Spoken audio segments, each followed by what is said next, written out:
옛날부터 코 막히고 머리가 띵할 때 어르신들이 잤던 풀 하나가 있습니다. 바로 족돌이풀입니다. 족돌이풀에는 전설이 있는데요.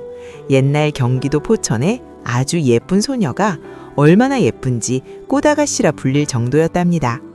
그래서 궁녀로 더러워하게 되었는데 중국의 속국이라 그만 팔려가게 되어 온갖 고생을 하다 눈을 감았다는 소식을 들은 어머니도 죽고 말았는데 집 뒷동산에 이상한 풀들이 자라나기 시작했다고 합니다.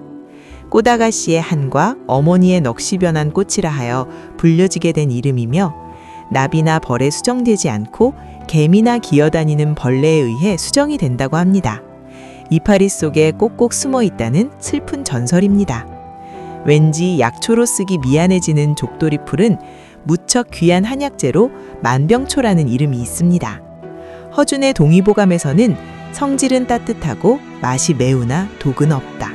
풍습으로 저리고 아픈데 속을 따뜻하게 하고 기를 내리며 후비와 코가 막힌 것을 치료하며 담기를 당하게 하여 어지럼증과 눈을 밝게 하고 이가 아픈 것을 멎게 한다 하였고 담을 삭혀 땀이 나게 하는 효능이 있다고 하여 세신이라고도 합니다.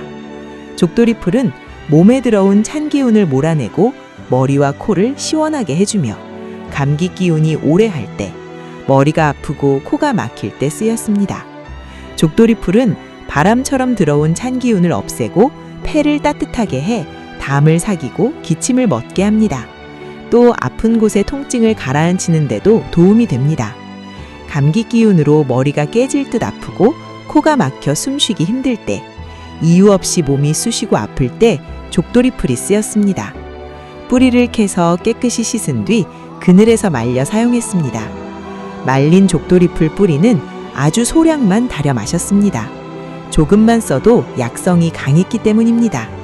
속이 예민하고 신경성 위장병이 있을 때는 족돌이풀과 상추를 함께 쓰기도 했고, 춥고 열은 나는데 땀이 안 날 때는 마황 부자와 함께 달여 감기나 기관지 증상에 썼습니다.